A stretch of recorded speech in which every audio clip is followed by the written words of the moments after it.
Periyar Maniamma Institute of Science and Technology, Thanjavur, Aerospace Engineering with specialization in unmanned aerial vehicle. தமிழ்நாட்டின் 7 மாவட்டங்களில் இன்று மிக மிக கனமழைக்கு வாய்ப்பு உள்ளதாக வானிலை ஆய்வு மையம் தெரிவித்துள்ளது. தமிழ்நாட்டில் தற்போது பல்வேறு மாவட்டங்களில் கோடை வெயிலுக்கு மத்தியில் பரவலாக மழை பெய்து வருகிறது.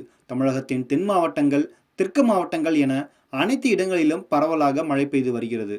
தஞ்சாவூர், நாகப்பட்டினம் உள்ளிட்ட டெல்டா மாவட்டங்களிலும் கனமழை தொடர்கிறது. தலைநகர் சென்னையில் பல்வேறு பகுதிகளிலும் நேற்று நள்ளிரவு தொடங்கி பரவலாக மழை பெய்து வருகிறது. சென்னை உள்பட 16 மாவட்டங்களில் அடுத்த 3 மணி நேரத்துக்கு பரவலாக மழை பெய்யும் என்று சென்னை வானிலை ஆய்வு மையம் அறிவித்துள்ளது.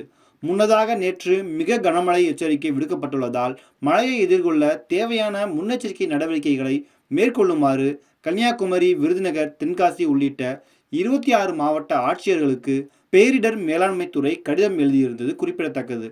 இந்நிலையில் தமிழ்நாட்டின் 7 மாவட்டங்களில் இன்று மிக மிக கனமழைக்கு வாய்ப்பு உள்ளதாக தகவல்கள் வெளியாகியுள்ளது.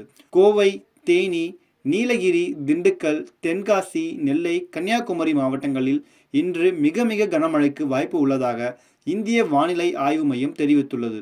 அதாவது இந்த 7 மாவட்டங்களில் இன்று 20 சென்டிமீட்டருக்கு மேல் மழை பெய்யக்கூடும் என தெரிவிக்கப்பட்டுள்ளது. அதேபோல தூத்துக்குடி, விருதுநகர், மதுரை, திருப்பூர், ஈரோடு ஆகிய 5 மாவட்டங்களில் மிக கனமழைக்கான ஆரஞ்சு அலர்ட் எச்சரிக்கையை வானிலை ஆய்வு மையம் விடுத்துள்ளது. மேலும் 15 மாவட்டங்களில் இன்று கனமழை பெய்யக்கூடும் என எச்சரிக்கை விடுக்கப்பட்டுள்ளது. ராமநாதபுரம், சிவகங்கை, புதுக்கோட்டை, தஞ்சாவூர், திருவாரூர், நாகப்பட்டினம், மயிலாடுதுறை, கடலூர், சேலம், தருமபுரி, கிருஷ்ணகிரி, திருப்பத்தூர், நாமக்கல், கரூர், திருச்சி ஆகிய 15 மாவட்டங்களில் இன்று கனமழை பெய்யக்கூடும் என எச்சரிக்கப்பட்டுள்ளது. Periyar Maniamma Institute of Science and Technology, Thanjavur, Mechanical Engineering with specialization in energy engineering, robotics and industrial automation.